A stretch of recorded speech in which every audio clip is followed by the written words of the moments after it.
Good evening, everybody. I'm Councillor Lynn Doherty, the leader of West Berkshire Council. Welcome to today's executive meeting. As usual, this meeting is being held both over Zoom and with councillors present and socially distanced in the second floor meeting area at the council offices.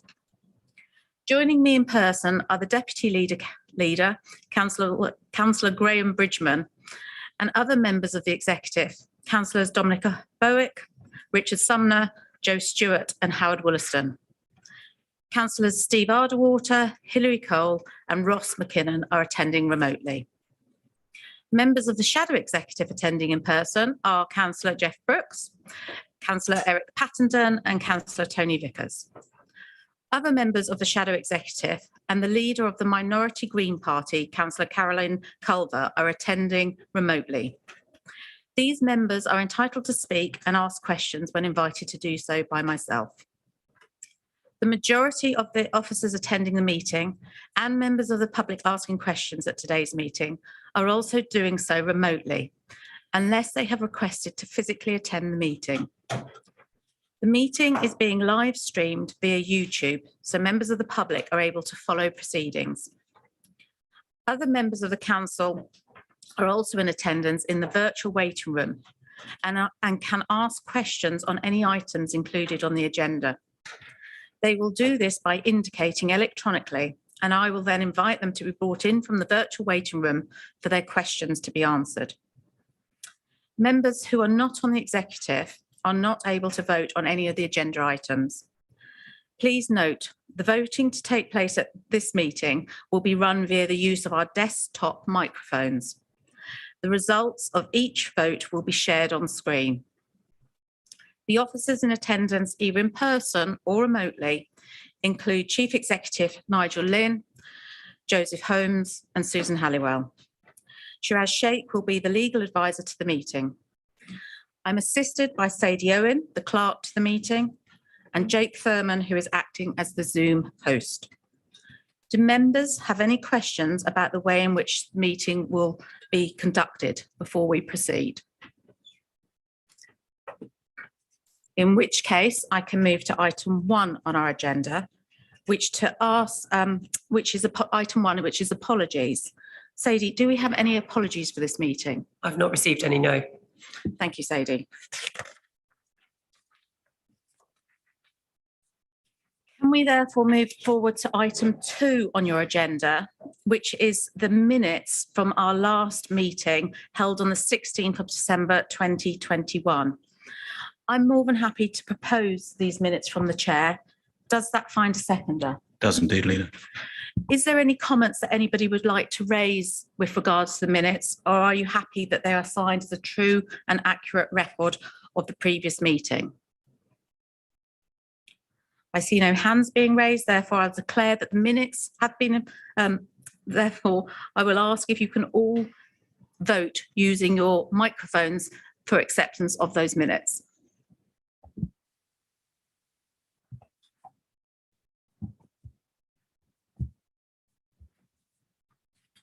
There seems to be a problem with the voting on. Has everybody else been able to vote? No, Leader.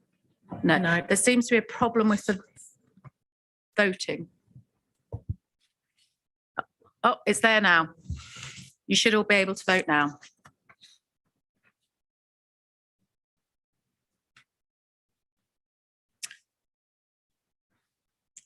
I can see that all 5 members in the chamber have voted to accept those minutes, and therefore I would declare that the minutes have been approved, and I'm more than happy to sign them. There were 6 here.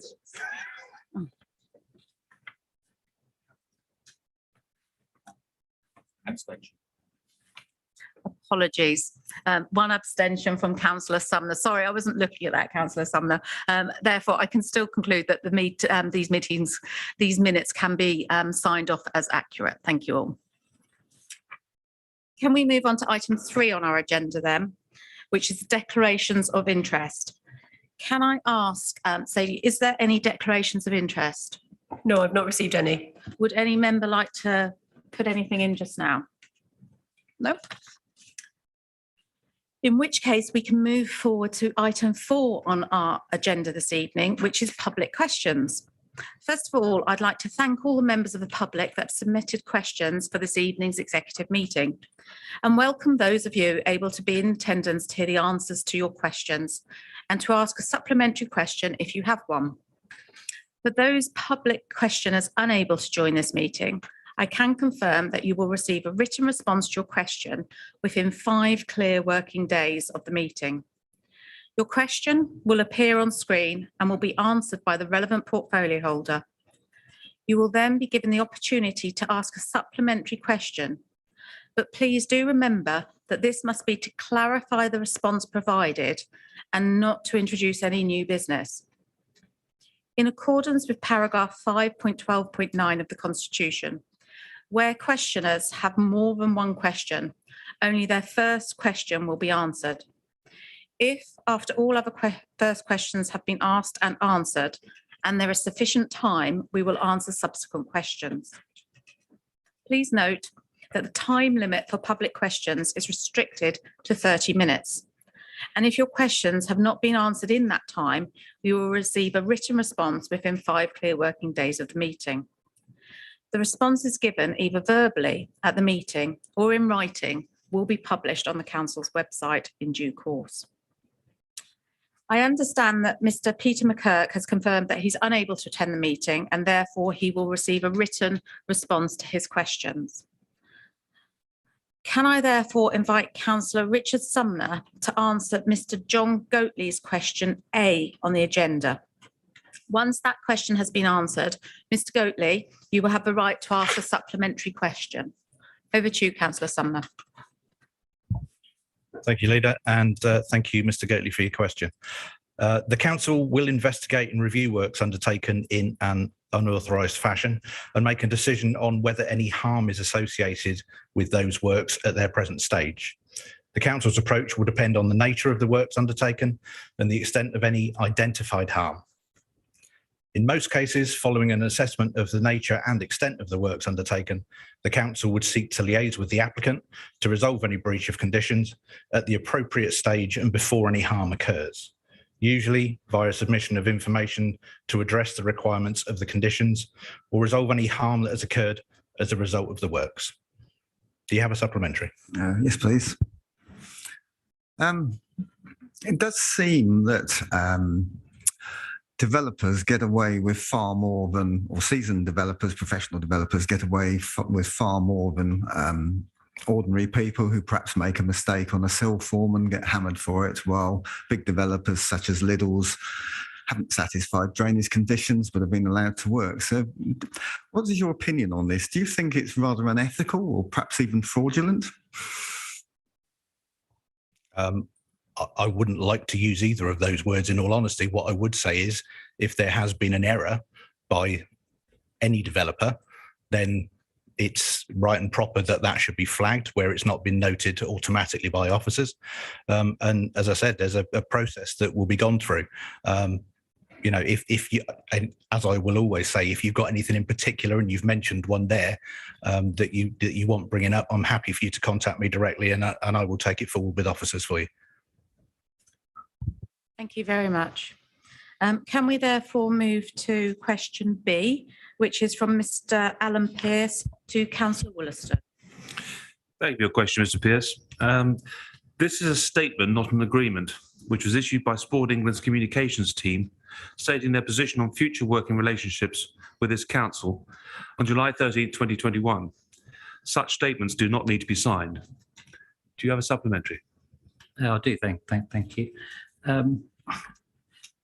I find it very confusing how, or misleading how this sports hub has been brought forward.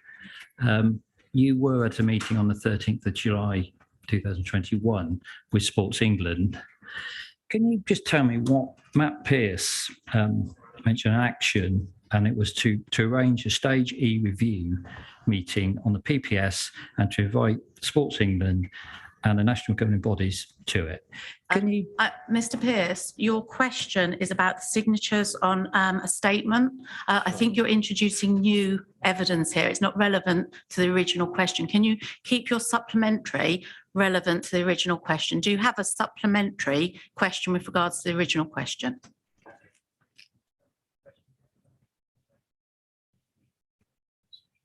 So it does, very clearly was.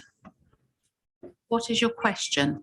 So the question is, please, can you explain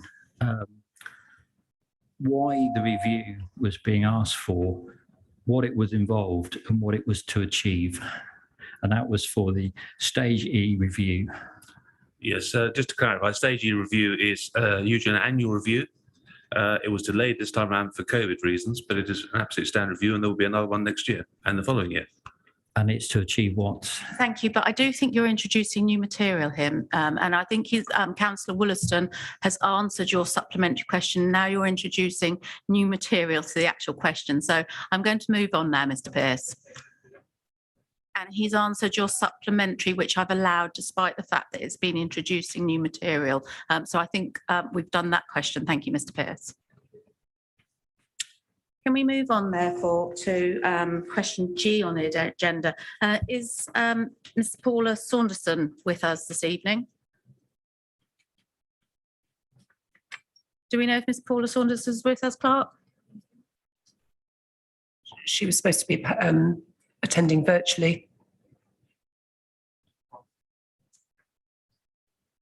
Okay, in which case, if Mrs. Saunderson's not here, we'll provide a written answer to her questions. If she appears, let me know, please. Can we therefore move on to question D, which is Mr. John Goatley to Councillor Ross McKinnon. Thanks, Leader, and good evening, Mr. Goatley. I hope you're doing well. There's no need for a plan B at this stage, as there's no planning application for housing on that Faraday Roads pitch. Do you have a supplementary? Yes. How can you say there's no reason for a plan B? Surely planning is about looking ahead. I mean, at the moment, you haven't really got a plan A apart from perhaps on the back of a cigarette packet, but you've got to look ahead at the problems you're going to meet, because otherwise you're just throwing money on a whim. And there's a lot of money going on this replacement pitch, isn't there? Well, look, I mean, your question related to if planning permission is not granted. As I said, there's no planning application live for that bit of land. So there's no plan B required. I mean, I know in your reply there that you're following a kind of usual pattern, Mr. Goatley. You know, you don't accept the answer that I give you, and you have a wee pop at the council, a wee sly dig, and then that's we sort of go around in circles. You know, if you accept the answer I'm giving you, there's no live planning application, so there's no need for a plan B. Then that'd be excellent. But I suspect we'll see you next month as well. Thank you both. Can I move on to question E, which is Mr. Alan Pearce to Councillor Wollaston again.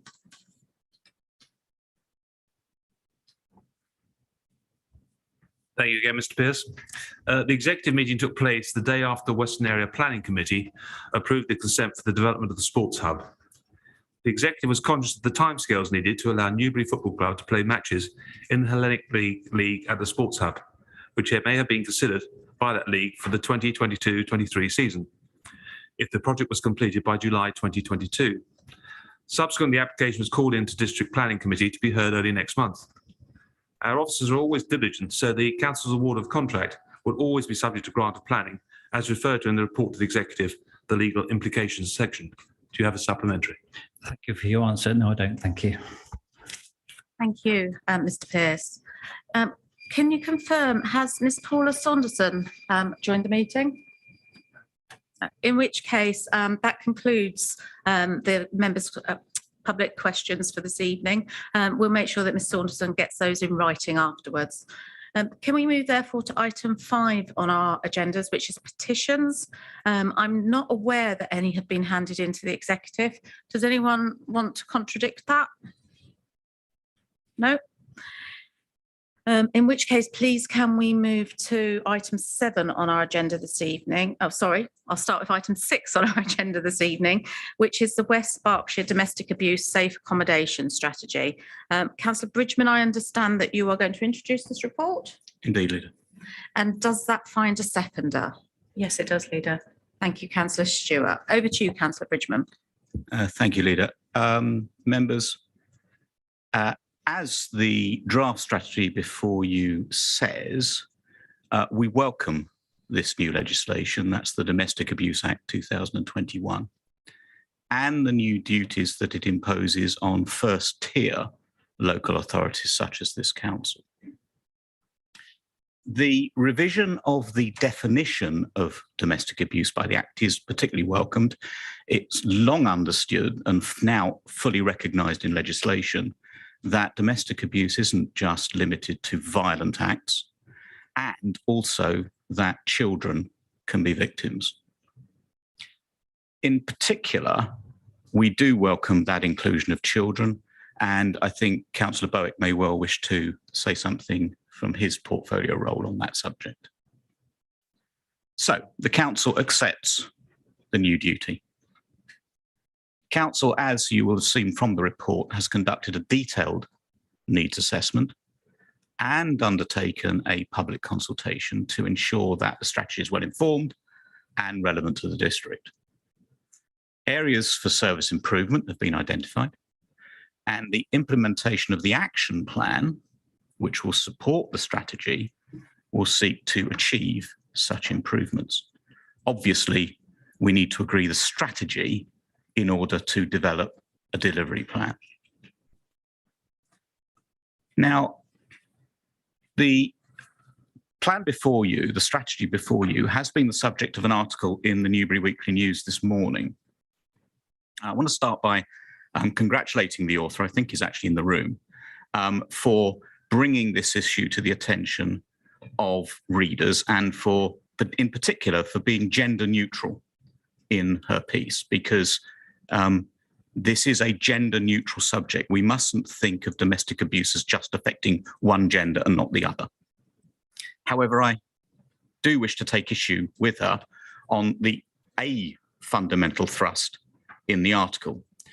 The article draws on a paragraph, a sentence in the strategy, which says that the problem is much bigger than shown in official statistics provided in the strategy. Now, I think the mistakes that's been made in the article is to consider that the official statistics are those from the Home Office. In fact, the official statistics are the actual numbers that this council has been produced. The Home Office numbers referred to in the strategy are estimates. And we do have some issue with those estimates. The estimates are calculated by the Home Office on a national population basis, with national rates of domestic abuse across the country being extrapolated into a number for West Berkshire.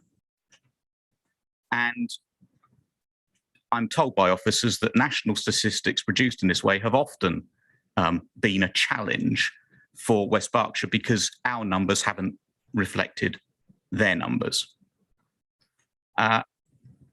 Throughout the pandemic, council was repeatedly challenged that we should be seeing an increase in domestic abuse when local data actually strongly, and I want to emphasize strongly, indicated that we weren't following that national trend.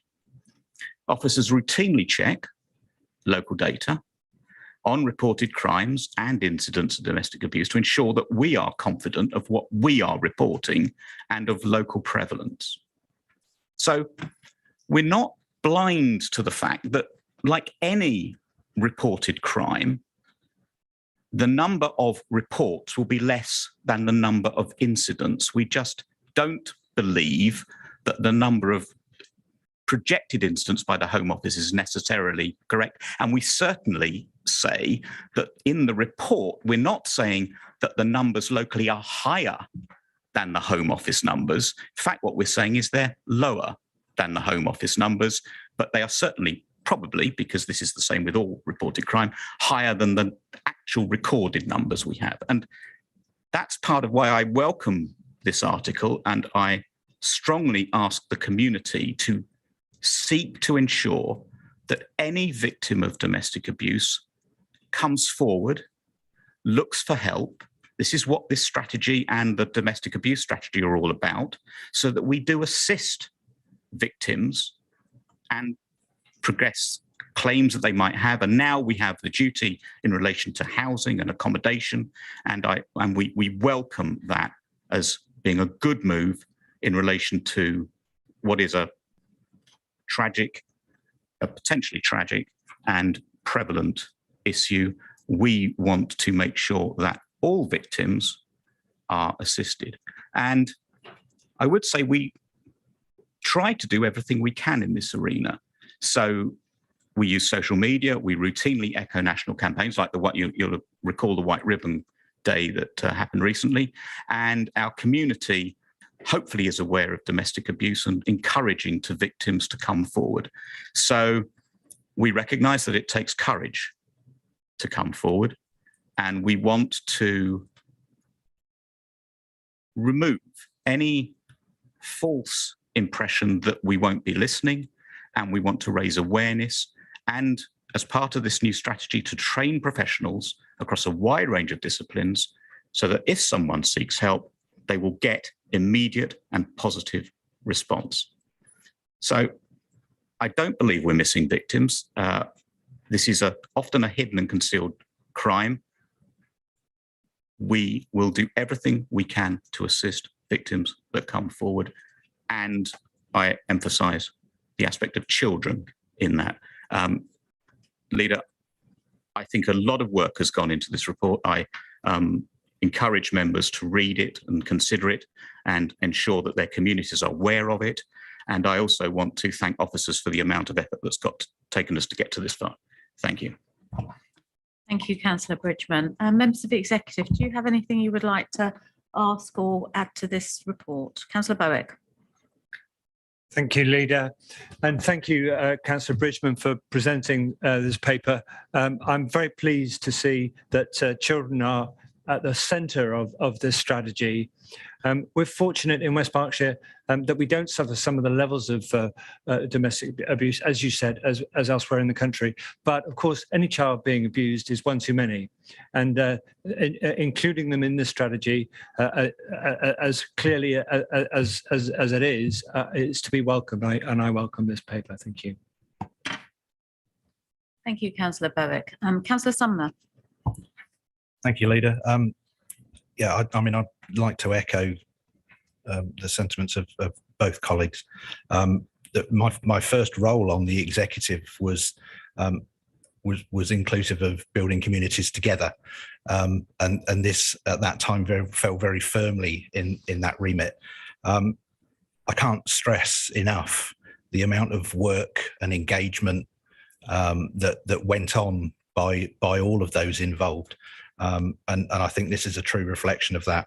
And again, I mean, I'm particularly keen to re-emphasize that awareness of the breadth of the issue with this. It really is across potentially all residents that we have, young and old, male and female. You know, we must not try to or get caught up in pigeonholing and categorising. This is a good, solid piece of work, and I'm really pleased that it continues that forward momentum. Thank you, Leader. Thank you, Councillor Sumner. Councillor Stewart, do you want to come in now, or do you wish to wait? I'll reserve my right. Thank you, Leader. Okay. No more questions from the Executive? In which case, I'll go across the room to Councillor Abbs. Yeah, thank you, Leader. Just a simple one. I believe Lee Dillon is in the waiting room with his hand up. If he could be let in, please. Thank you for telling me how to chair, Councillor Abbs. I'm going to people that I can see in front of me. There does seem to be some confusion, though. I was just about to raise with the host around who's in the waiting room and who's a panellist, because Councillor Dillon should certainly be in this room, whereas other members should be in the attendees. So I would like I see now is Leader. Thank you. Yeah, so he should be here permanently, but thank you for raising it with me, Councillor Abbs. Can we make sure that the shadow exec are in the room and any other members are in the waiting room? Thank you. Thanks. I did try several times to add him, and I don't think he accepted. Councillor Macro. Thank you. It's a bit disappointing. I'll try and cover some of the points that Councillor Lee Dillon was. He's coming, Councillor Macro, if you want to leave it to Councillor Dillon, because he is here if you wish to. We've got him across. But could he go first then, please? Of course he can. Councillor Dillon. Yeah, thank you, Leader. Apologies about different rooms. I'm going to stay off camera because I'm parked on the side of the road, so this is coming off the cellular signal. We clearly welcome a domestic abuse strategy, and if I could, Leader, I've just got a number of questions that I wanted to work through. First of all, around some of the financial and legal aspects mentioned in the executive papers. And so the first one is under the financial aspect, it says that services commissioned are likely to be short term due to the government funding. However, within the equality impact assessment, it states that this strategy doesn't conflict with any of the council's priorities. But one of the priorities of the council is to ensure sustainable services through innovations and partnerships. But if funding isn't secure, how will this be sustainable? That's question one. Would you like me to pause there, Leader? Yes, Councillor Bridgman would like to come back in there. Yeah, if I may, Councillor, and I'll take them one at a time so I don't forget what you've asked me. I think the issue here is that the initial funding that we've had from the government is 2 years, but you'll note from the paper that it is anticipated that that funding will continue. And therefore, I think that what we will be working on is the type of contract that takes both factors into account. Clearly, we don't want to find ourselves unfunded for certain types of service.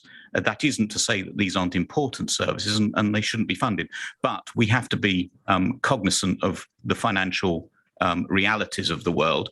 So I think if you accept that we are working to the script we've been given by government, but we anticipate, and I emphasise anticipate, that funding will continue into the future.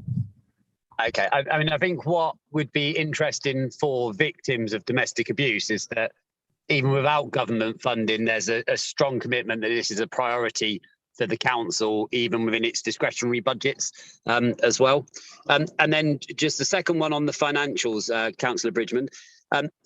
It only mentions revenue within the financial impact. It doesn't mention any capital items. And given the under provision of accommodation within the district, could there not be the need for capital sums within the life of this strategy?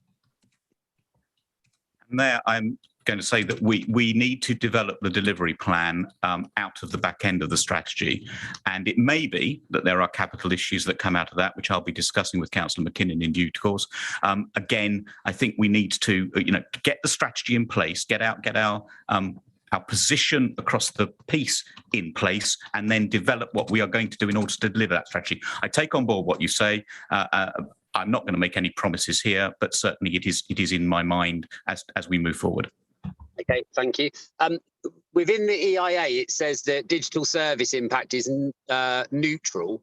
Is that the impact on the council's digital services? Because digital technology can have a huge impact in terms of domestic abuse support.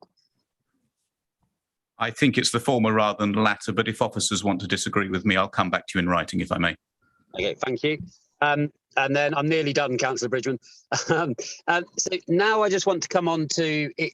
In the papers, it talks about that the strategy should have been in place on the 5th of January. And obviously we're at the 10th of February today. And the reason for the delay in the papers, it referenced the needs assessment.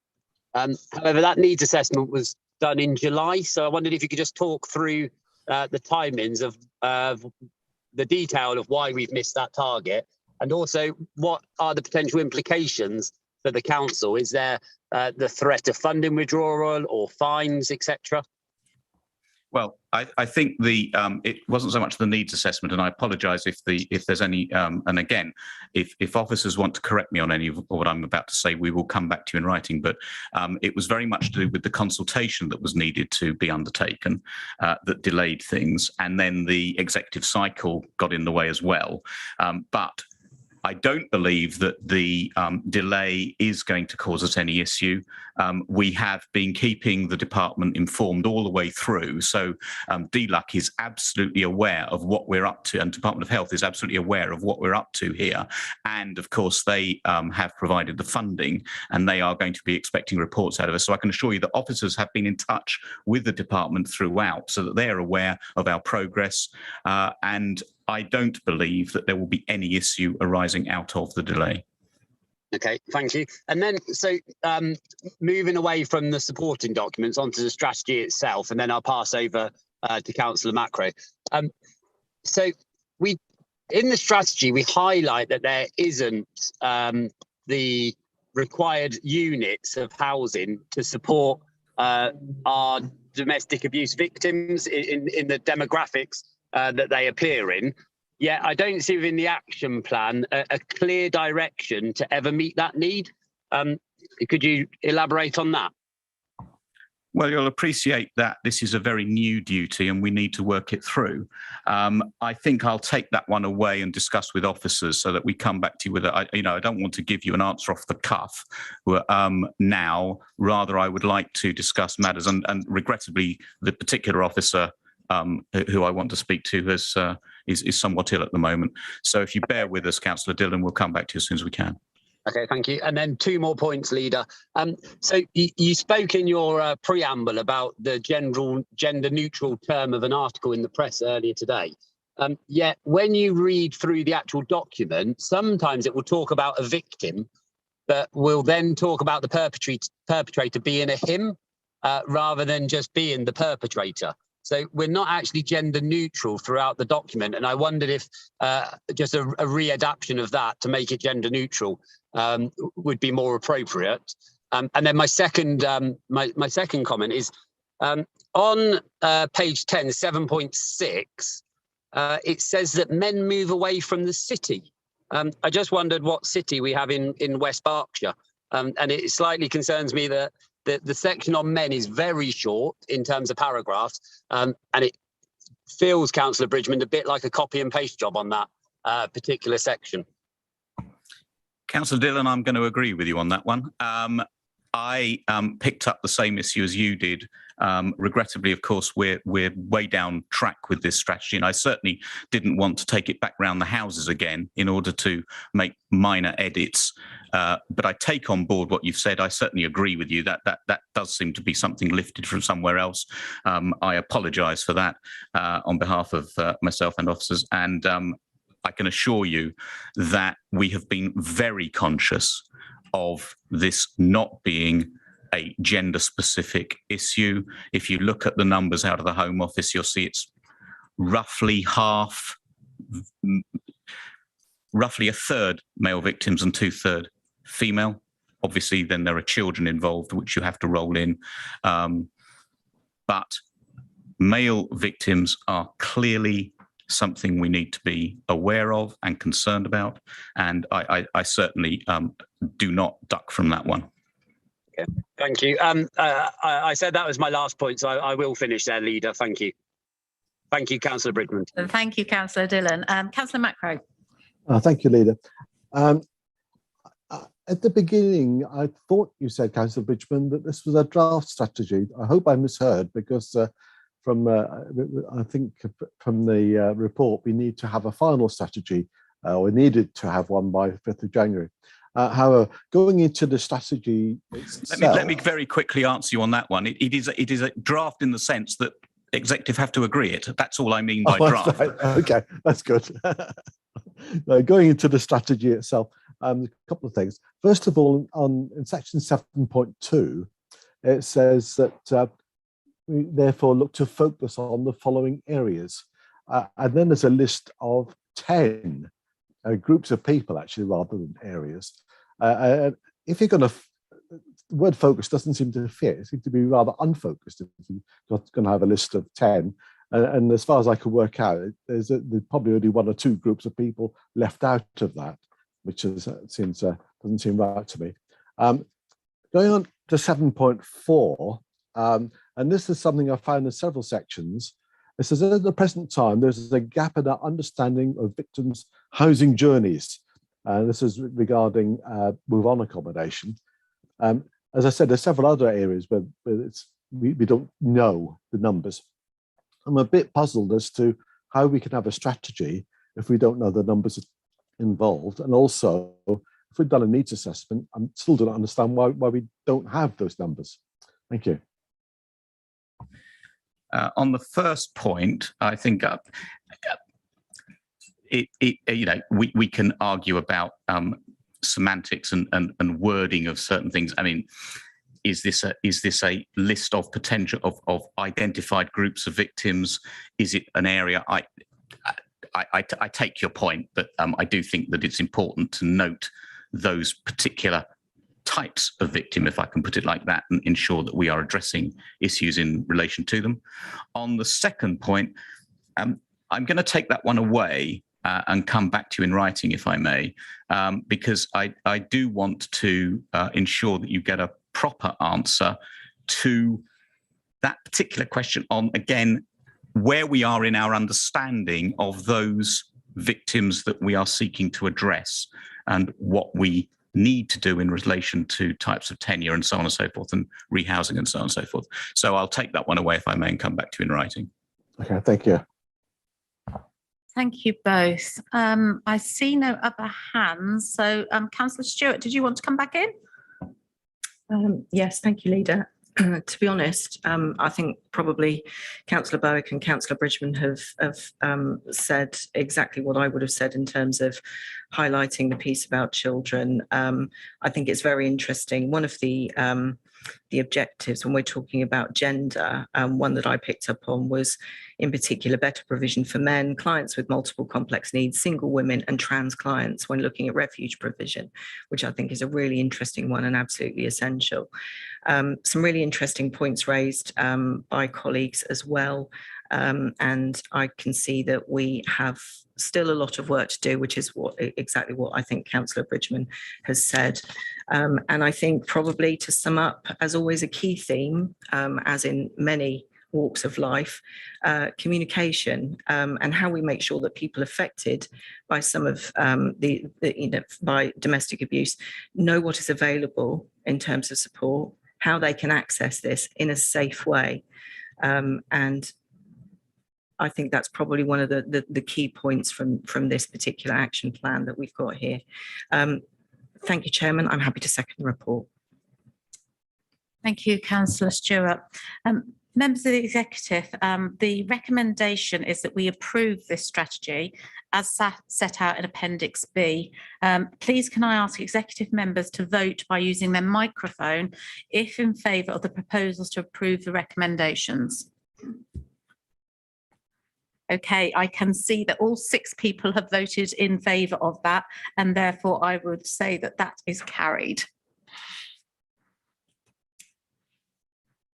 Can we now move to item 7 on this evening's agenda, which is the Newbury Town Centre Master Plan? I'm going to propose this from the chair, as Councillor McKinnon, whose report it is attending virtually this evening, but I will hand over to him in a moment to let him speak. Can I ask, does this find a seconder? Happy to second, Leader, and I'll reserve my right. Thank you, Councillor Sumner. Councillor McKinnon, over to you.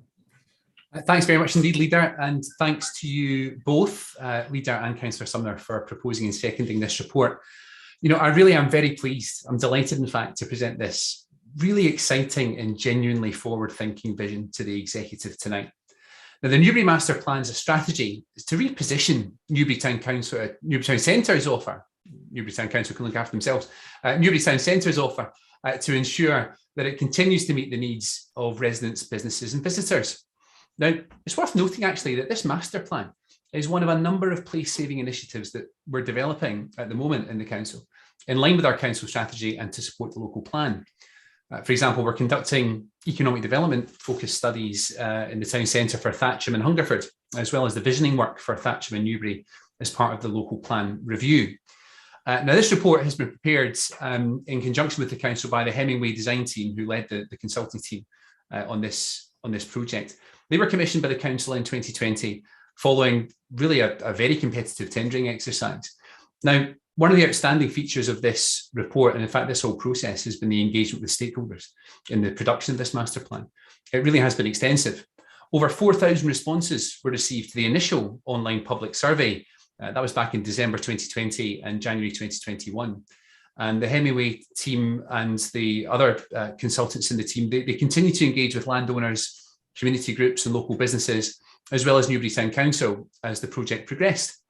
Now, the emerging vision formed the basis of another online public survey in July 2021, last year, and that attracted around 1,000 further responses, an overwhelming 90% of which endorsed the vision contained therein. Now, the consulting team continued to engage with the Town Council and other stakeholders until the autumn, and the draft master plan was received by this council in November.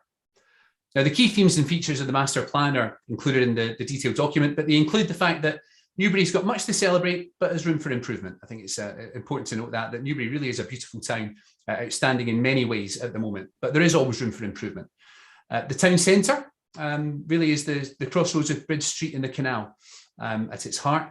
The town centre should be broader in its offering and be more walkable and better integrated. Opportunities are certainly there to be greener, more cultural and more sociable. And of course, other themes are explored in the detailed plan itself. Now, the delivery strategy proposes to work in partnership. Partnership's a key theme of this, with key stakeholders like the Town Council and Newbury Bid to deliver the master plan over the short, medium and long term. The short term wins and more medium and long term proposals as well. The indicative costs in the report, they are significant and subject to change, although external funding streams may well be available. Detailed proposals will be worked up in full and appropriate statutory consultations will be conducted. To conclude, Leader and colleagues, the Newbury Master Plan and Vision is a truly exciting, design-led and innovative strategy. It's been developed in a truly collaborative spirit with outstanding public engagement, and I'm delighted to seek executive approval for it this evening. Thank you. Thank you, Councillor McKinnon. I think I might actually just take chair's privilege here because I've lived in Newbury for over 35 years and I've actually seen many changes to our town centre during that time. However, throughout those changes, I have to say it's remained a friendly, bustling market town with the market at its very heart. And I think everyone here that's lived in Newbury will agree with that.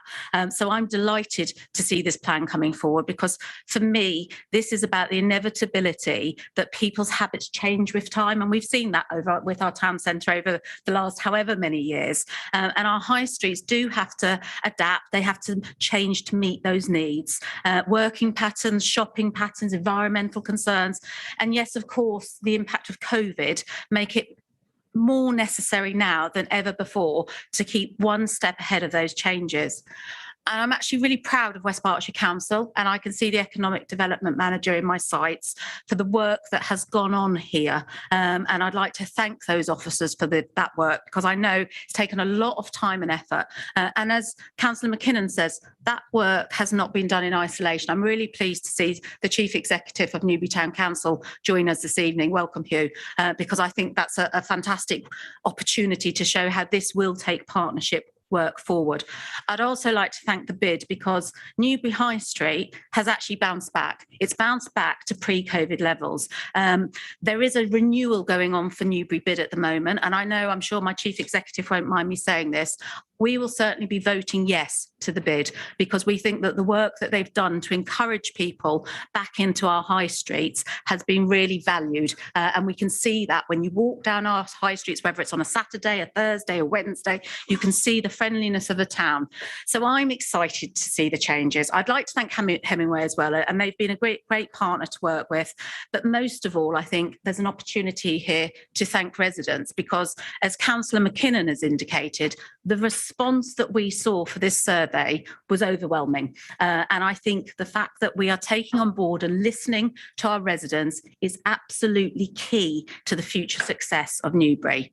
We want our residents to come into our town centres. We want visitors to come into our town centres. We want them to spend longer and enjoy the town centre and all it has to offer. And we want businesses to be able to start and thrive here. So I'm really excited about this piece of work. It will not be a master plan. plan that sits on a shelf. And so often you hear that with regards to these types of documents. So I was delighted to see that we've actually included some deliveries against the master plan, and they have been divided down. If you take the time out to look at them, they've been divided down into those quick. So we'd like to see some quick wins to say this is a serious document and we're putting some financial clout behind it to enable those quick wins, short, medium and long-term wins. And I think it is only through working from partnership that we can work towards this to ensure that Newbury is a town fit for the future. And I'm delighted to see this come forward. So thank you to everyone that's been involved. I just thought I'd take chair's privilege there, but I will go over to my members of my executive to say, have you got any specific questions for Councillor McKinnon on this? I can't see any members of the executive signalling, but I can see Councillor Vickers. Thank you very much, Leader. Well, I'd like to start by echoing much of what you've said. In fact, pretty well all of what you've said, and Councillor McKinnon, and speaking as well on behalf of the Town Council, and I'm a member of the Planning Committee of the Town Council, although I wasn't on its time-limited working group that specifically works alongside the District Council on this. And I can say that the Town Council were very excited from the outset by the approach that the consultants took to this. There is one matter I'll come back to when I towards the end of what I've got to say, Leader, where we've sensed a bit of a pushback from the district on what the town would like to have seen. But really, it is a vision. There is a general comment that I'd make in that, you know, visions take a lot of money to implement, and you know, I can't see that Newbury or West Berkshire indeed will be getting much levelling up funding from this government, and I'm not sure what the shared prosperity fund is, but yeah, we are a prosperous town. Let's face it, we thrived through some really bad economic times for this country. And that's, I think, to the credit of our businesses. We have enterprising people, and we would like to, as the Town Council is also on the bid, we would like to hope that the bid's third term will be voted through, because that is crucial to the funding of this ambitious plan. So coming to the specific item where I think, and you'll know because we've had motions and debates on this subject, and it's about the pedestrianisation. And I would draw attention to one of the items in the master plan, and also to where it's sort of referred to in the document itself on page 55, where we talk about the movement strategy in 5.2. And it just so happens, by coincidence, that we've had experience of total traffic ban, if you like, or certainly no through traffic this very week, thanks to Thames Water and the sewer collapse. And I haven't noticed any drop in footfall or any increased congestion on the A339. And so what is down as a medium-term ambition, and I'll quote it, greater pedestrianisation, et cetera, by prohibiting through traffic at all times, and introducing one-way working for the remaining essential vehicles. What I would like to see trialled, and I'm sure the Town Council agrees with me, is through an experimental traffic order virtually immediately. Just as when the bypass was opened in 1998, we immediately introduced pedestrianisation, as you will remember, under the then Lib Dem run District Council, which I think was just becoming a unitary, I forget now.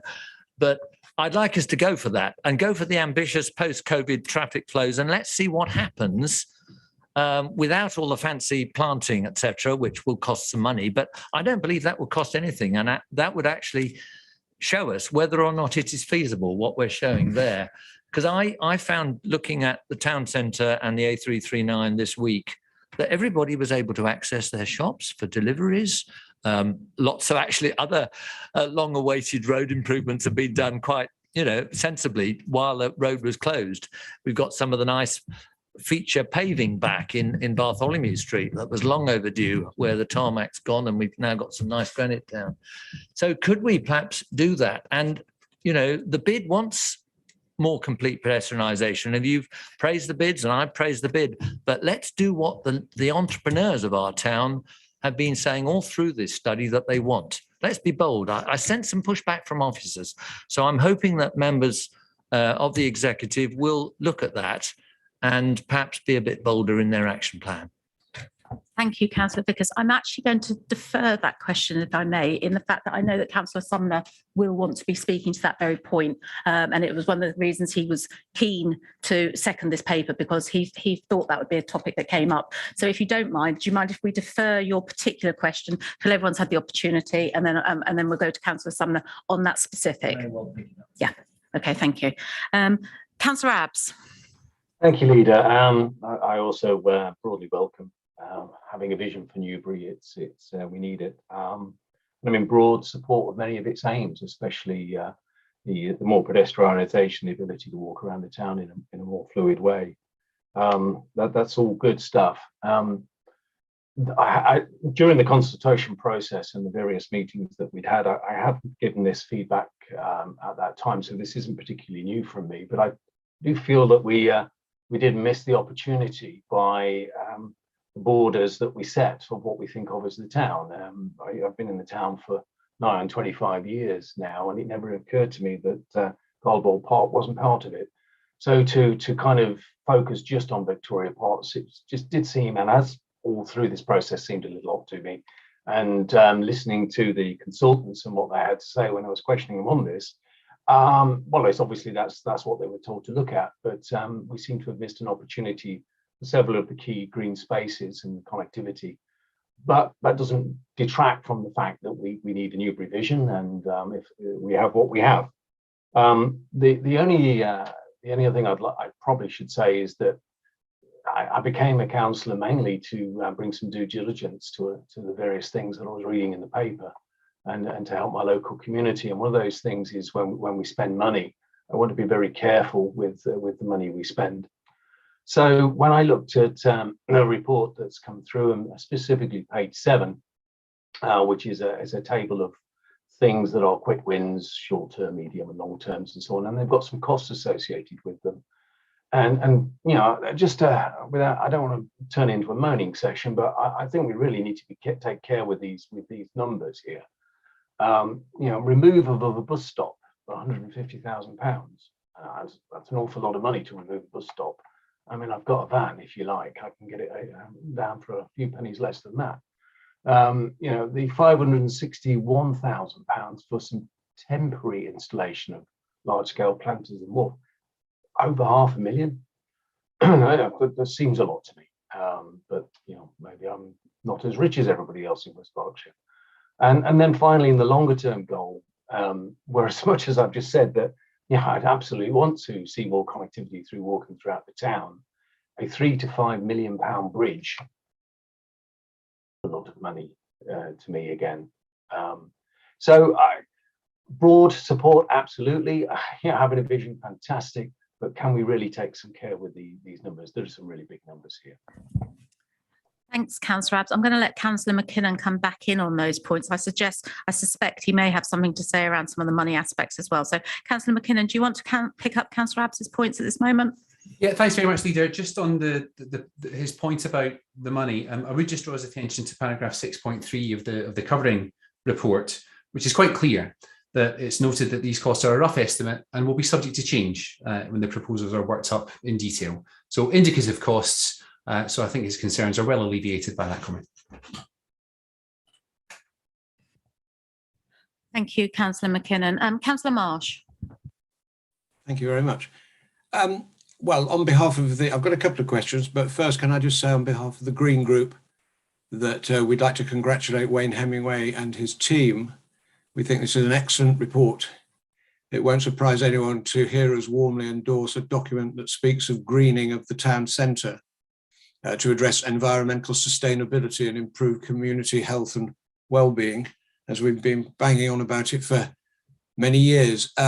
This was a fantastic exercise in how to consult, as the council leader said, and to get nearly 5,000 responses. And also the consultants listened to the responses because the report developed in conjunction with the responses that were coming from the community, which is really good to see. And if anyone's not read the whole report yet, I commend the section on social capital, which is an important concept which you don't hear about as often as you should do. I think it's quite inspirational what they have to say about social capital and its relationship with the local community.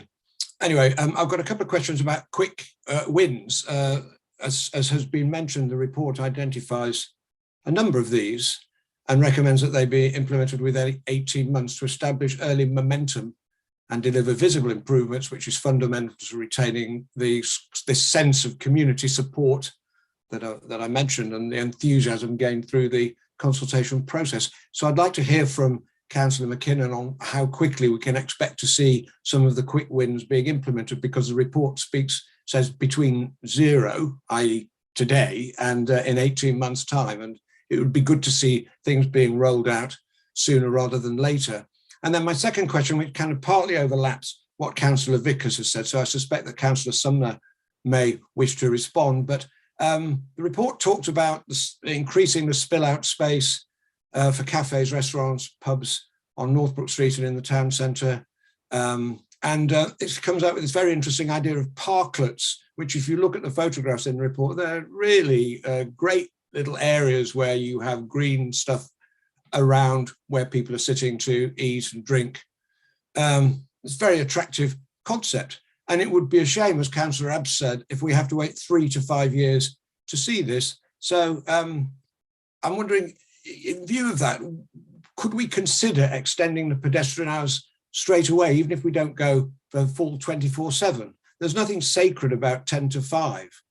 As Councillor Vickers mentions, it's closed completely now. When it reopens, if we have to, let's open it, say, from 9 to 9 instead of 10 to 5. Extend those hours, which will still allow for deliveries and access, would be welcomed by the bid and the hospitality trade, as we know from last year. And the timing's perfect because we're about to go into spring and summer, which is exactly when people want to sit outside in these parklets, enjoying a drink or enjoying something to eat. So I'm just wondering, I'm echoing to some extent what has been said by Councillor Vickers, but I just think that in the light of this document, will the executive reconsider its previous opposition to this? We've seen it was said that it might cause confusion to motorists, but there's been no confusion this week or last week when it was closed off. So could you consider or reconsider your opposition to this, which I think is necessary and incidentally very popular with the public proposal? Thank you very much. Thank you, Councillor Marsh. I'm going to let Councillor McKinnon come in around those quick wins because I know that Councillor Sumner will cover that other point for you in his coming back to summarise. So Councillor McKinnon, do you want to say anything about the timescale around those quick wins and what quick actually means? Well, just on a couple of points there. So it was nice to hear Councillor Marsh on behalf of the Green Group congratulate the officers and the consultancy team. I noticed he didn't congratulate the administration, whose decision it was to actually go ahead and do this thing in the first place. I'm sure that was just an oversight on his part. But I'd actually like to pay tribute to you, Leader. I know from being the portfolio holder here that you've been an absolute force of nature in driving this through in the dealings with the consultancy team. So I think if we're giving out congratulations, let's not forget the Leader of the Council and the administration who've delivered such a supportable document across all corners of the chamber. On the timescales, Councillor Marsh, the timescales there in the report, and I'm not sitting here on a more detailed, a better answer, just waiting for it to be asked for. More details will come in due course as and when those proposals are worked up. But a bit of a watch this space from me there, Leader, on that. Thank you, Councillor McKinnon, and for those kind words. I noticed we've got Councillor Jeffrey joined us with a question, so I'll go to him before I go back to Councillor Sumner. Councillor Jeffrey, do you have a question?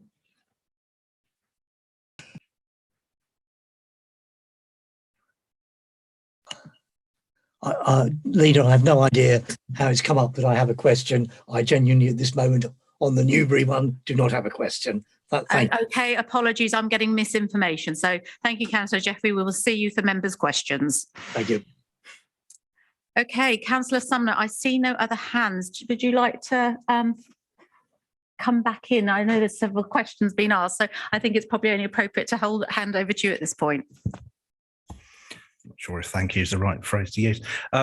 Leader, thank you for that, and thank you to members for the the points that they've raised and the opportunity to reflect on some of them. Obviously, pedestrianisation, yes, that was going to come towards me. I think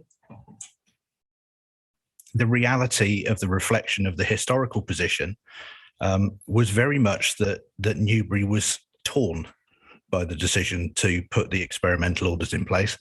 I think there's a difference between companies that are part of the bid. There are other companies that are outside of the bid. And I think what we do need to do is to make sure that that consultation that we've praised so highly this evening already, we absolutely need to make sure that before we go into anything pedestrianised, we make sure that we've got their view as well. Now, they have had the opportunity, and I don't know whether they've responded, but I am cautious. I am not negative. I am not in full opposition of it. I am cautious. What we have got already is traffic monitoring going on, and that's in there. I believe we put that in on a permanent basis. So, you know, we are collating data, and that will be useful to any decision. The other thing that Councillor Vickers quite rightly noted was a slight change on previous positions, in that it was one way rather than complete. And again, I think, you know, that's a reflection potentially on those responses that have come back and public view. So you could say that actually is already coming through. I think we need to give it time to get that data in and make sure we're making the right decision. I would question, having come in this morning and sat in queues that I haven't sat in for a little while, with regards to there being no impact on the surrounding roads for Northbrook Street being closed. And I'll also say that we're looking very closely at the ongoing works and progress that's being made, and I'm sure everybody will be grateful for that. So yeah, pedestrianisation, I don't think, Councillor Marsh said, you know, it was executive opposition. I think I would adapt that and say very much again that it was reflecting on a very split view for the town. We need to make sure that we make the right decision on there. This is a repeating pattern. It has been done before, and again, that's been mentioned. And the changing of hours and the criteria that went around what is now in place was very much done on consultation and the output from that. So we just need to be cautious. We need to not be imagining things that are all going to be delivered in a way that some people are visioning them. But this is a vision, and we need to get behind it. The other thing that I would say, and it's just reflecting on some of the costs, is I do want to be mindful of sending a message to the rest of the district, because Councillor Abt is quite right with some of the price tags that are on there. I do want to make a statement to the rest of the district that, as is often feared, they become the forgotten areas. You know, again, we need to be mindful that we can't totally invest in one area at the cost of others. This will absolutely do the right thing for Newbury. The extension to our other towns is essential, and we need to be mindful of that as well going forward. But yeah, pedestrianisation isn't totally off the table for conversation. It would be absolutely wrong of us to suggest that it is. But let's get the data. Let's make sure we make the right decision for the right reasons and have the right output for everybody. Thank you, Councillor Sumner. Members of the Executive, we've heard from everybody this evening. We've got recommendations laid out before us.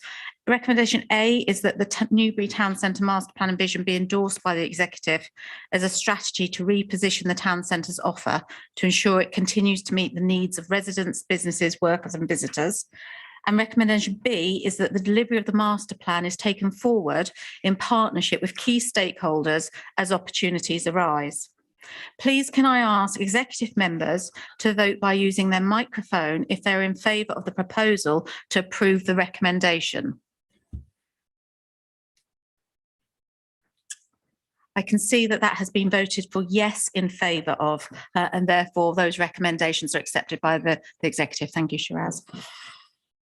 Thank you, everybody. an exciting piece of work, I'm sure, and I look forward to seeing it coming forward.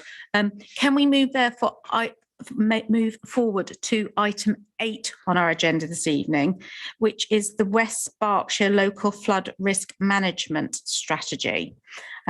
Councillor Sumner, I understand that you're going to propose this report. That's right, Leader, happy to propose. And as Councillor Arderwater is in the room, I'm going to second this report this evening. However, I will defer to Councillor Arderwater. Over to you, Councillor Sumner. Thank you, Leader.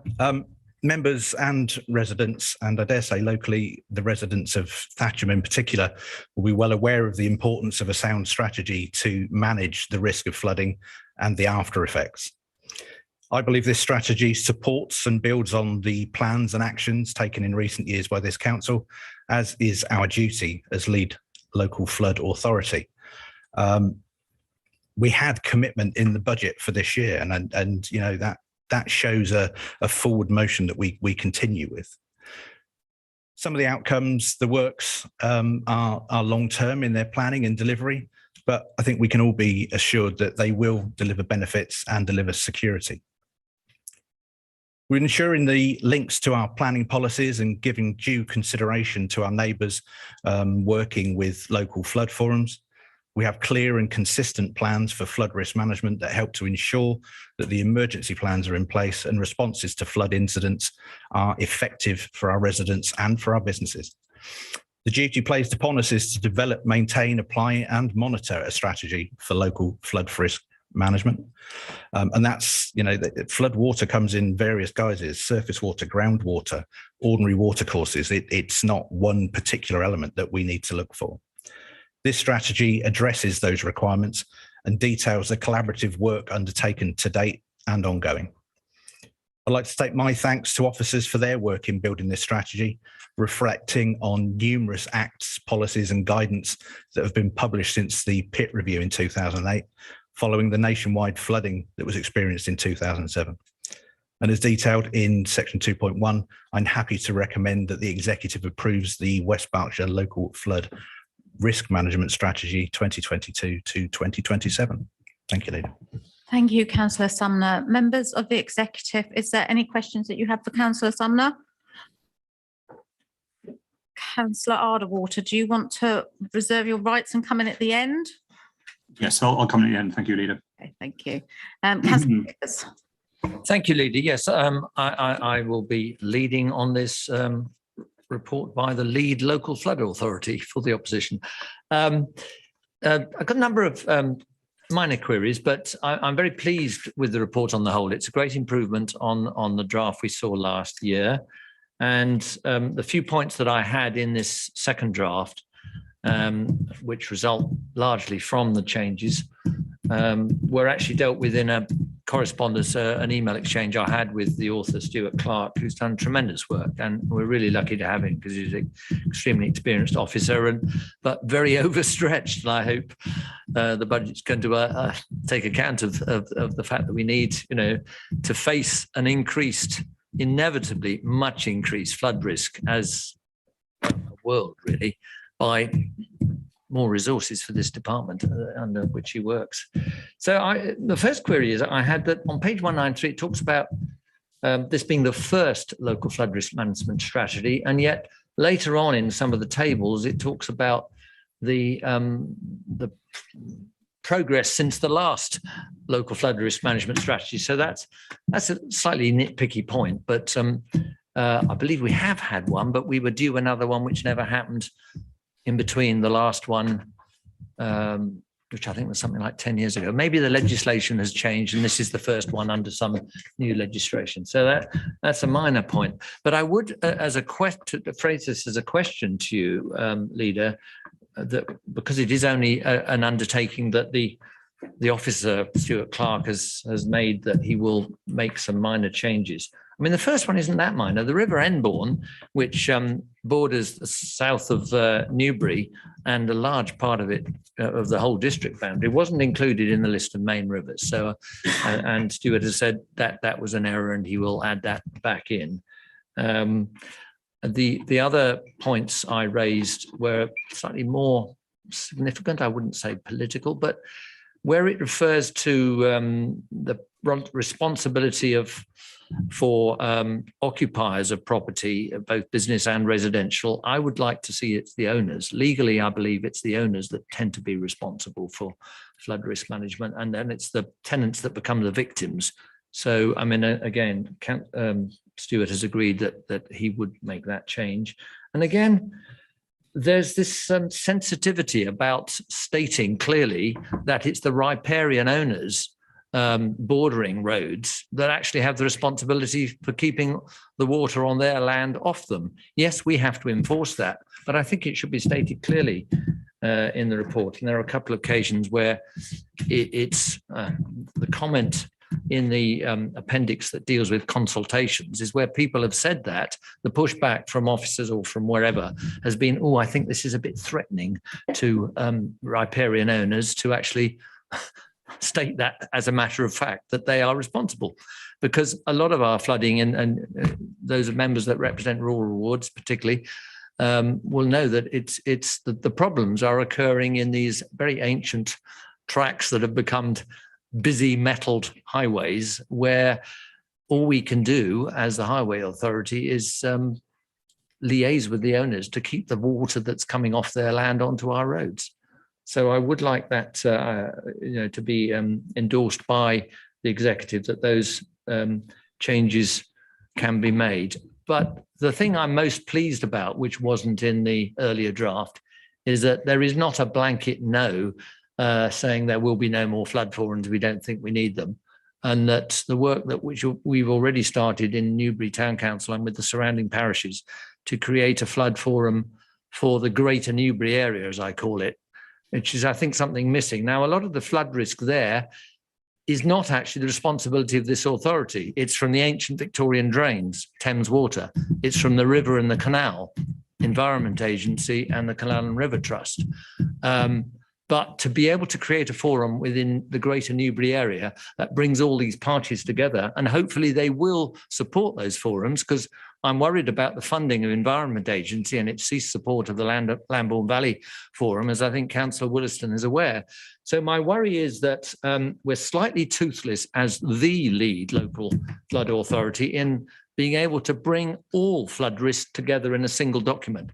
But I'll leave that for now, and maybe it's something for a future revision, because I have seen these documents produced by other lead local flood authorities, which actually seem to encompass more about the risks that are the responsibility of other flood risk agencies. So that's a general point which I'll leave. I see we could have called this in. I'm not going to, because it's a much needed document, and I'm congratulating the officers for having done a hell of a lot of work on it. Thank you, Peter.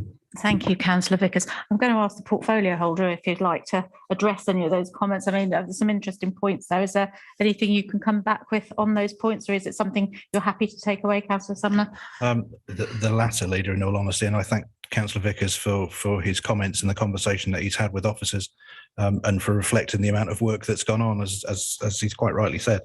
I think, yeah, I'm happy to pick up with those points and potentially sit down with officers at the same time, and we can work through any of those, certainly omissions from the River Emborn. That's something that I hadn't picked up on, so thank you for that.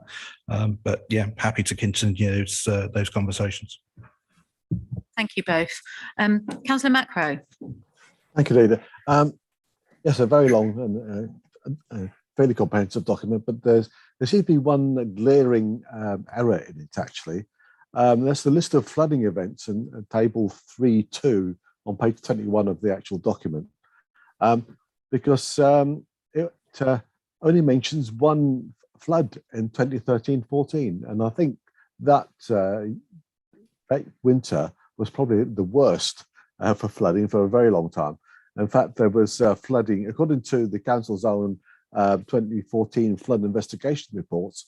There were floods in 19 towns and parishes with a total of 366 properties flooded. So that's very significant. The other thing I'm disappointed in is there's nothing in the report that covers the problems in the Thiel-Burfield area, and which in 2013-14, there were 11 homes in Thiel flooded, and I think 18 in Burfield, and also a number of businesses in Thiel were flooded as well. And the issue is that there's no overall control of all the sluices and locks and so on that stretch of the Kennet. And I know that Stuart, as it has in the past, suggested that we should have some kind of management plan for that area, but that's not in this document. So I'm very disappointed in that. We need something that helps control who opens what sluice when. Otherwise, somebody trying to protect one property or one area of land is putting another property or another area of land at risk. Thank you. Councillor Sumner, would you like to come back on those points raised by Councillor Macro? Again, thank you for noting those. Well, I've noted them. I will again pick up with the points that have been raised. It's, yeah, I mean, Thiel, Burfield, obviously local to me, and I've looked over years at the Environment Agency's mapping of flood risks, and yeah, sometimes they are quite alarming in the extent of them. I would expect those to have been covered. So my apologies if they've been missed off. I think part of what we need to be doing, though, is to be looking forward rather than backwards at those events that have taken place, and that is the key for me in this strategy. Thank you both. I see Councillor Arderwater would like to come in now. Yes, thank you, Leader. And again, I'd like to follow up on Councillor Sumner's words by commending this report to the executive. It is, as I think we've all said this evening, a very comprehensive, well-written and thorough exercise, which will build on not only the projects which have been delivered to date, which I'm very glad to see there are plenty, but again, a pipeline of follow-up projects which are still needed throughout the district. Now, I'm one of at least 2 other members and many thousands of residents who were personally affected by flooding in 2007, and I can attest to the fact that it was a miserable experience, and I'm very grateful indeed that this council, this administration, has been able to take a leading part in substantially improving our flood defences where needed. And while, again, that has been broadly welcomed, and I'm glad to see there's good support there, a lot of the energy for delivering these schemes has been through the local flood forums, which, again, as the strategy has commended, is the primary means of delivering this in collaboration with partners such as the Environment Agency, who are essential for funding, and local parish and town councils. So again, it's the right approach to take a collaborative steer here. As with Councillor Sumner, I noted the point and do support the calls for this being a priority going forward, and in terms of funding. Yes, longer term, it is of course part of our environment strategy in adapting to climate change. And while not every flood event is due to climate change, that I'm afraid to say is almost certainly going to contribute to the problem going forward. So again, I commend the report, and I'm very happy to virtually second it. Thank you. Thank you both. Okay, members, we've had an interesting conversation. The recommendation is that the executive approves the West Berkshire local flood risk management strategy for 22 to 27. I'm just going to ask Shiraz, we've talked about a potential of Councillor Sumner going away to look at a couple of small minor amendments, the exclusion of certain pieces that he will need to have the ability to do. Can we take that vote that we're approving the report with the view that there may be some of those minor amendments once Councillor Sumner's had the opportunity to raise the points that Councillor Vickers has? Yes, the executive can resolve subject to those minor amendments. Thank you, Shiraz. So subject to those minor amendments, please can I ask the executive to vote using their microphone keypad if they are in approval of the West Berkshire flood risk management strategy. And I can see that everybody in the chamber has, and therefore that motion is carried. So thank you, everybody, for that. We now move to items 9, 10, 11 and 12. Now, members, these are all items that actually council is requested to adopt. They only come to executive as part of the democratic cycle to move them forward to full council, where a debate with all members will happen on the, I won't say 3rd of March, in this chamber.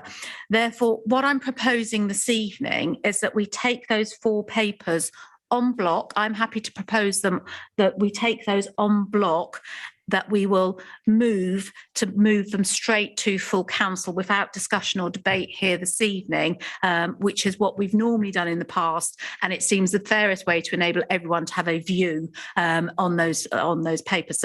So my proposal is that we take 9, 10, 11 and 12 en bloc to move forward to full council. And I would ask, does that find a seconder? Does. I'm happy to move all 4.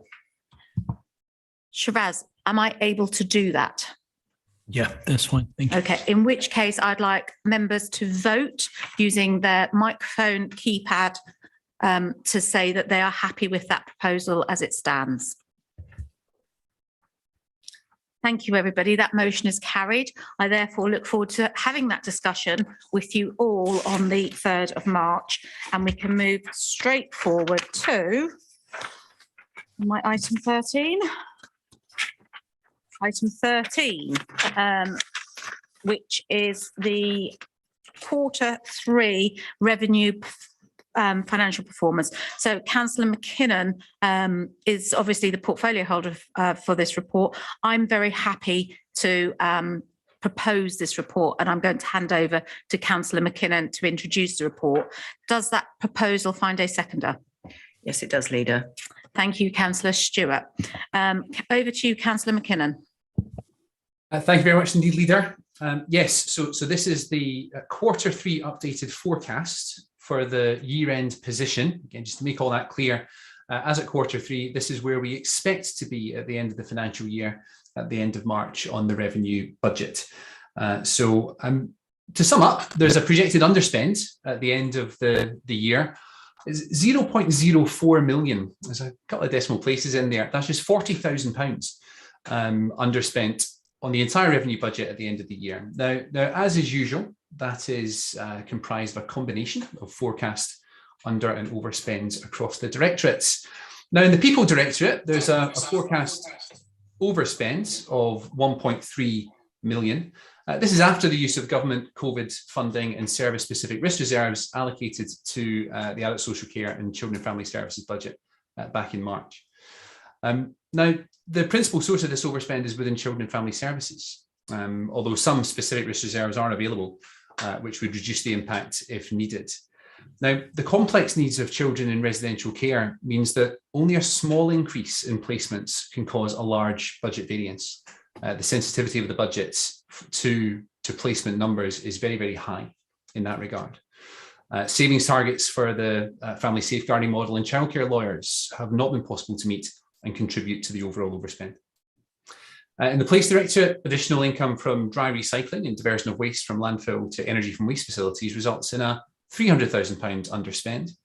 Resources has a forecast overspend of 0.2 million, arising from less income than expected from schools insurance services, as has been discussed at previous quarterly updates of the revenue budget, and temporary staff costs in the finance service.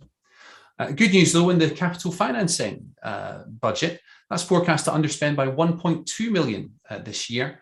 And that's really from more efficient treasury management and judicious use of lower interest rates on short-term borrowing.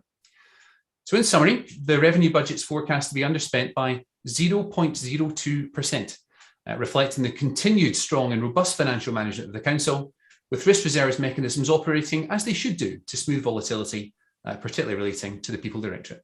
Thanks, Leader. Thank you. Members of the Executive, do you have any questions for Councillor McKinnon? Councillor Bowick. Thank you, Leader. Not a question as much, but rather an observation. Councillor McKinnon is absolutely right when he talks about the increase in placement costs that we've suffered in placing our children in safe and suitable accommodation. We're taking steps to address that general challenge that we have in terms of cost of specialist education for some of our children. So, for example, we're investing a lot of capital in £3 million in developing the SEMH facility in Thiel, the old Thiel Primary School site. So that'll be a great investment, which will help to reduce the revenue costs. Thank you, Councillor Bowick. Councillor McKinnon, your hand shot back up. It did. I just need to correct a misspeaking, I think. I may have said a 0.04 million underspend. That should have been overspend. So apologies for that. And I'll correct the record just now. I suspect the member opposite me was about to bring that in, but Councillor Brooks, over to you. I think I'm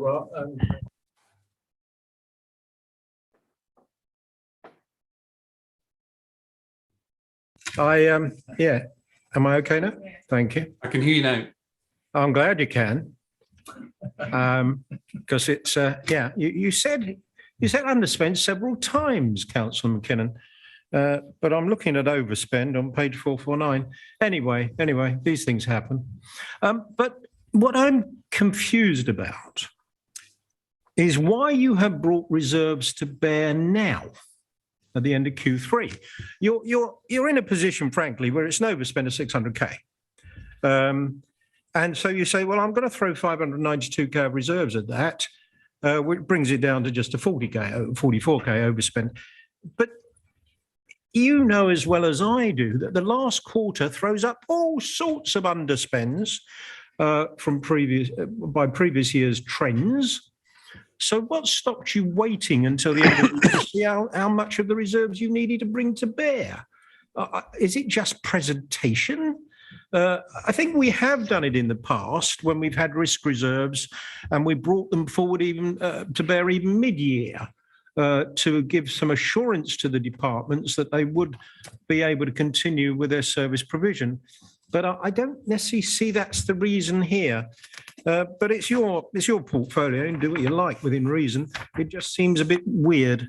And then on page 450, the second bullet point down, this may be me getting confused, but there is lower occupancy within council-owned care homes, absolutely.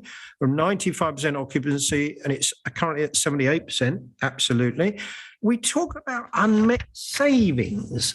To me, that looks like unmet income that we would have expected from letting those care home places out. So that's confusing as well. So there you go. And I look forward to another tussle in a couple of weeks' time. Thank you, Councillor Brooks. Councillor McKinnon, do you want to come back on those points? Yes, of course. Tussle's always eagerly anticipated. Thanks, Councillor Brooks. On the use of reserves, I would, it's not presentation, Councillor Brooks, it's the accruals basis of accounting. If we've got specific risk reserves set aside for a specific risk, and then that risk comes to pass, then it's only right and proper to allocate the reserves to that budget at that point. In fact, it would be window dressing to do otherwise. On the quarter four potential under overspends, he makes that point. He's made it before to me. Let's wait and see what happens in quarter four. I'm not going to speculate about that right now. On the savings versus income, yeah, I think it's the public finance lingo there, Councillor Brooks. We often talk about savings when income generation would equally fit. Of course, it's a saving. If the budget overall is an expenditure budget, then income generation represents a saving to that expenditure. But I'm not going to tussle with him overly aggressively on that. I think we're in agreement. And thanks once again for his comments. Thank you both. Councillor Macro. Thank you, Leader. Going back to adult social care again, it says on page 5 of the supplement that long-term services are 0.7 million overspent after the allocation of COVID funding. And then further down on the next page, it says that short-term services are 500,000 overspent after the allocation of COVID funding. Now that COVID funding is probably not going to go into next year, is it? So I can we be sure we're not going to have a major pressure from not having this kind of funding in the future? Yeah, how can we be sure? How can we ever be sure? about a financial year that's yet to come. He's quite right. The central government COVID funding is coming to an end. That's right. So as part of the budget setting process for 22-23, which has just been sent on its way to full council, obviously before we started speaking on this item, we have to consider that very carefully. The adult social care model, of course, widely discussed at these quarterly updates, is under constant review and improvement. And we can only do our best with the modelling. Modelling is never perfect, and Councillor Brooks and I have often, not jousted, we've discussed that, I think, pretty reasonably. But we can only project what we think is most likely to happen. So the wording of his question, how can we be sure? We can never be sure. We can budget to the best of our ability. And I've got every confidence in our finance team to do that as best they can. That is not the same thing as me saying right now there will not be an under or overspend next year. Of course, that's not possible to do so. But we do monitor it very carefully. Happy to ask Councillor Stewart if she wants to add to anything to that, or if she thinks I've covered it well enough, then that's also fine. Thanks, Councillor McKinnon. I don't see any other hands going up, so I was going to go to Councillor Stewart because she did feel that the adult social care budget may be something that would be discussed this evening. So over to you, Councillor Stewart. Thank you. And thank you, Councillor McKinnon. I think you covered that pretty well, to be honest. I'd actually written myself some notes, but I can speak without them, because if I was to say, if you were to ask me, am I concerned about adult social care budget? Well, I'd be a fool if I said that I wasn't concerned. If there was anything that was going to keep me awake at night, it would absolutely be the budgets for adult social care, because it's a huge chunk of money and it is so essential to our residents. One thing I can tell you, and we mentioned the model, which we all love to talk about. And at one of our meetings, and I apologise, I cannot remember which one it is. It was quite possibly one of these quarterly meetings where I said that I would take away an action to go and get some external validation of our model. Well, I'm really pleased to say that that's exactly what I've done. And working with our adult social care director and team, we now have some experts in exactly this field that have come in from the local government association, and they are working with our teams, with our finance teams and with our adult social care teams as well. So I'm really pleased that that's something that I've been able to at least facilitate and get going. So I will commit to coming back at some point in the future when that review is completed, to give the results of that review, and I will be asking officers that we can actually bring a paper forward so that we are open and transparent with what we've done. I will leave it there, Leader, because as my other learned colleagues have said, we will be discussing this again at a later date. So I'm happy to recommend this report. Thank you, Councillor Stewart. Members, the recommendations for this evening are laid out in 2.1, 2.2 and 2.3. Please can I ask executive members to vote by using their microphone if they're in favour of these proposals to approve the recommendations.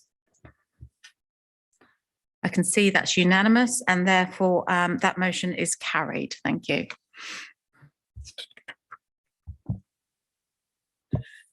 Okay, that concludes the main items of the agenda this evening. We now move to item 14, which is our members' questions. So first of all, I would like to thank all of those members that have submitted questions for this evening's meeting. Your questions will appear on the screen and will be answered by the relevant portfolio holder. You will then be given the opportunity to ask a supplementary question. But please remember that this must be to clarify the response provided and not to introduce any new business. In accordance with paragraph 5.12.9 of the Constitution, where questioners have more than one question, only their first question will be answered. If after all first questions have been asked and answered and there is sufficient time, we will answer subsequent questions. Please note that the time limit for members' questions is restricted to 60 minutes. And if your question has not been answered in that time, you will receive a written response. Within 5 clear working days of the meeting, the response will be given either verbally at the meeting or in writing. The responses given either verbally at the meeting or in writing will be published on the council's website. Therefore, can I ask for Councillor Sumner to answer Councillor Tony Vickers' question A on our agendas this evening? Thank you, Leader, and thank you, Councillor Vickers, for your question. Officers receive regular updates of the usage of each of the on-street charge points, and we'll be pleased to share this information with you. Direct request to them or through me, more than happy to do so. Or, of course, we can add it to a Transport Advisory Group agenda and happy to talk through them at that point. In respect of the trial project to introduce parking restrictions adjacent to the selected charge points, hopefully you're aware that this was delayed, firstly, by the need to focus on matters associated with COVID response and the reassignment of many of the team, and then by problems recruiting, unfortunately, to a vacant post. I can now, however, confirm that we've brought in an additional member of staff who is now actively working on this project. Do you have a supplementary? Yes, I do. Thank you. Yeah, I live within short distance of 4 of the EV charging points that have hardly been used in 2.5 years. So it's very frustrating knowing that a trial was coming. So my supplementary is, can we have not just members, but, you know, personally, I would like to be consulted on what I could propose as being the ones that need to be in this trial. And can we have, you know, this hurried up and now prioritized, because it's not showing the right sort of degree of urgency, I believe. You know, when we've got an emergency on climate emergency, we've also got budgetary problems. And here is public money having already been spent on something that was supposed to address it, and is really not being used for lack of parking spaces being dedicated. So a bit more consultation about, you know, in the area where people live and see these things not being used, please. Yeah, thank you for that. You're absolutely right. Consultation is key, and we need to be mindful of the responses that would come back in on that. Yes, prioritisation by virtue of the fact that we've now got somebody working through it. I think that's exactly what you're asking for. What we need to see is some output from that. And as I say, you know, happy to add it to a tag agenda so that we can go through that and have that discussion fully. Okay. Thank you both. Can we move on then to question B, which is from Councillor Abbs to you, Councillor Wollaston. Thank you, Leader, and thank you, Councillor Abbs, for your question. The plans submitted are seeking to deliver up to a Step 4 facility. However, the teams currently scheduled to play at the ground are currently playing at Step 7 level.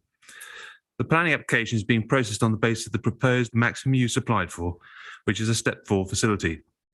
If planning permission is granted, this will allow for existing teams to continue to use the site if they progress up to the level of Step 4. The Council is keen to give local teams every opportunity to race through the leagues, and top-class facilities are an important element. In addition, if the London Road Industrial Estate redevelopment incorporating the old football pitch achieves planning consent in the future, the Sports Hub development could be considered as a partial mitigation for the loss of the old Faraday Road Stadium. Sport England have advised they would attach a number of conditions in order for them not to object, one of which is that the proposed new AGP and associated works is designed and delivered to a specification that will be capable of meeting the FA League requirements for a Step 4 facility. In light of these factors, it was thought prudent to future-proof the proposals. Do you have a supplementary?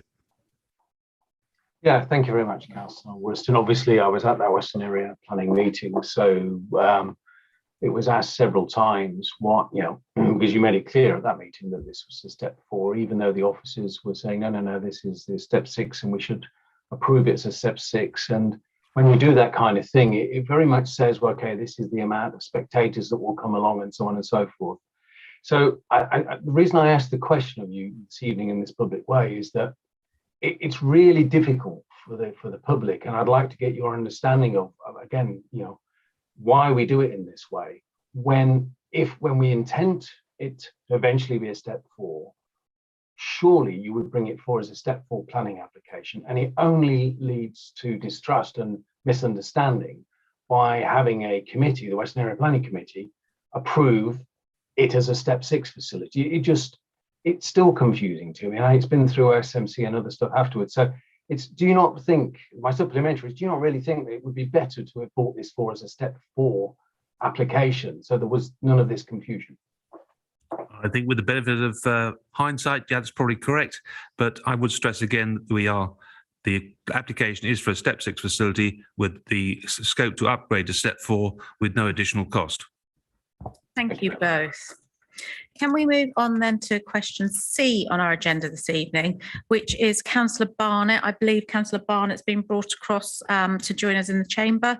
And it's actually, we're going to do this question to Councillor Richard Sumner. Actually, his portfolio covers countryside. So over to you, Councillor Sumner.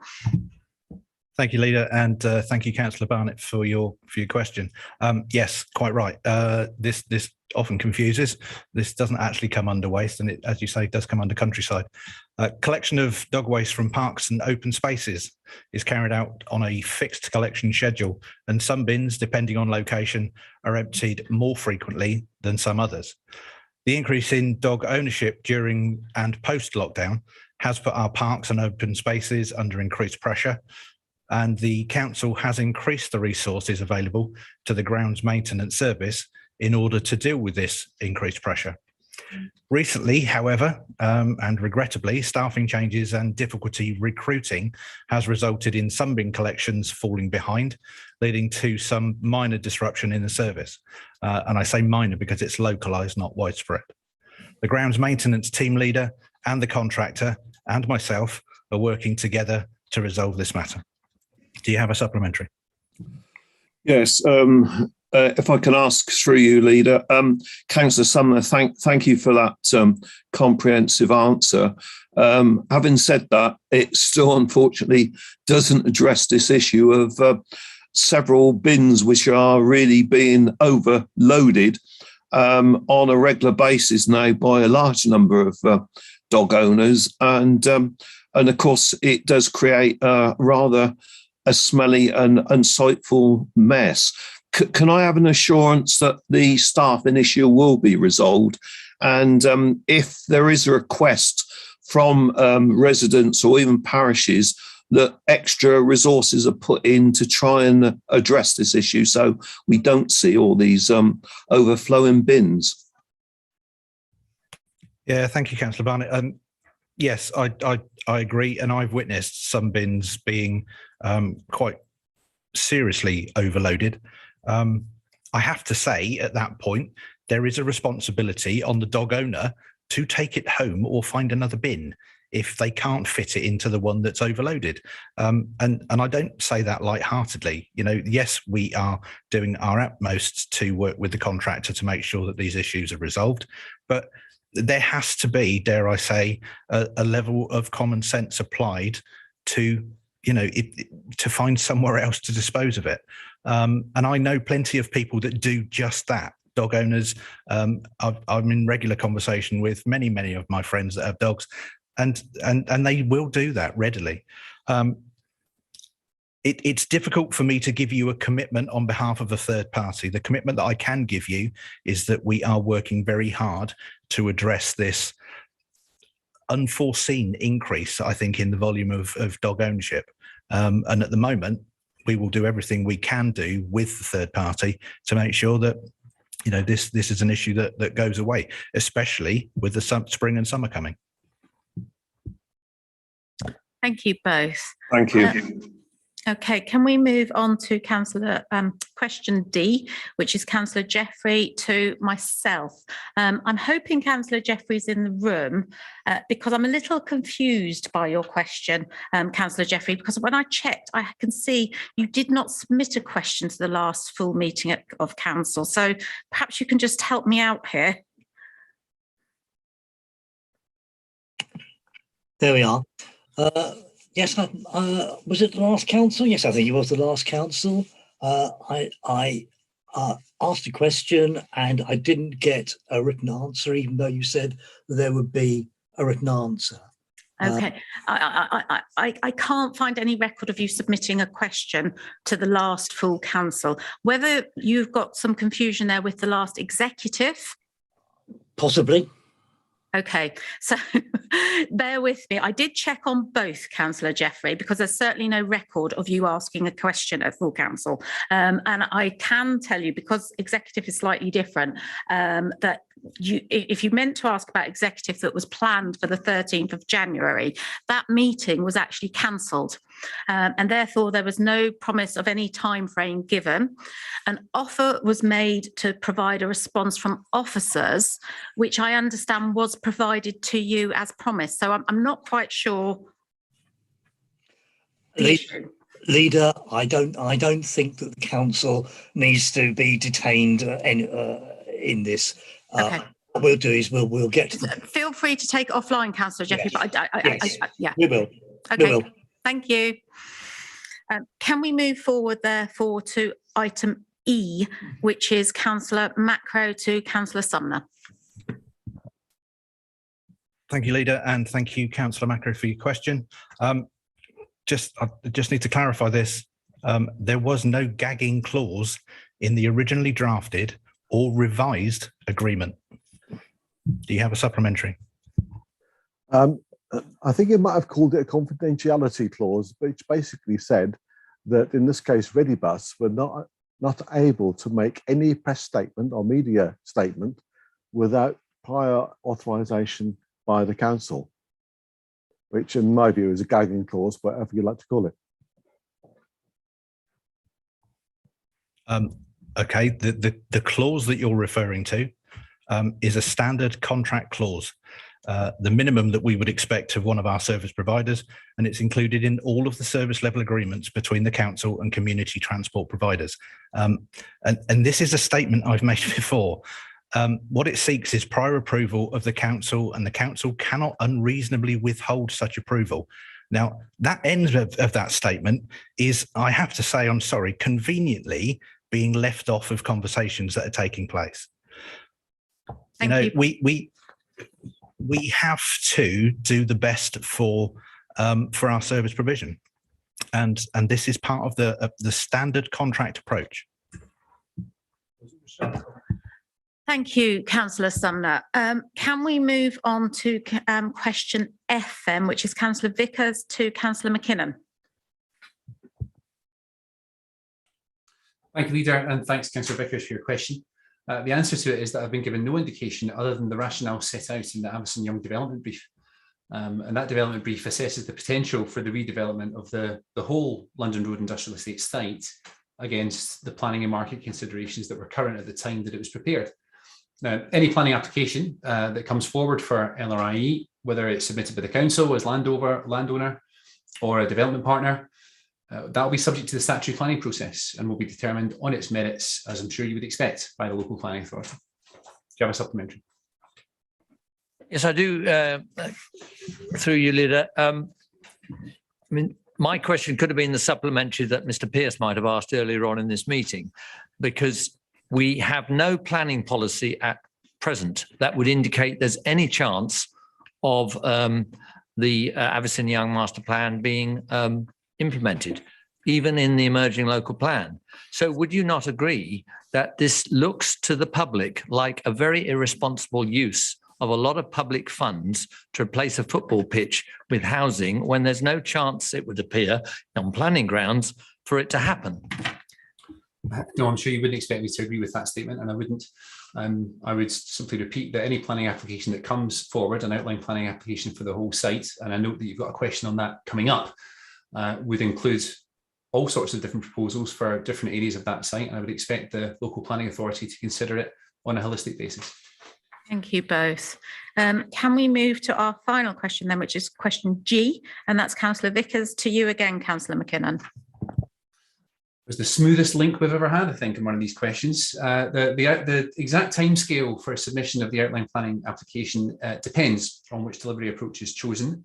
However, we are looking to make capital budgetary provision to submit an outline planning application in the 2022-23 financial year. The soft market testing of the development brief is currently underway, and the results of that will help us determine the best way forward to deliver our strategic objectives. Do you have a supplementary? Yes. Can you confirm that an outline planning application will need to include, among other things, a full flood risk assessment and indeed a full environmental impact assessment, which would include the flooding aspect. Oh, and Tony, you're sort of showing up my lack of expertise in the planning system there. What I'll say is that an outline planning application will include all of the areas that it needs to. Whether it includes those things, I'm sure it will, but I'll defer to the experts on that. Thank you both. Thank you, members, for those questions. I can now see that the business has been concluded for this evening. So I'd just like to take this opportunity to thank everyone for your attendance, and I therefore close the meeting.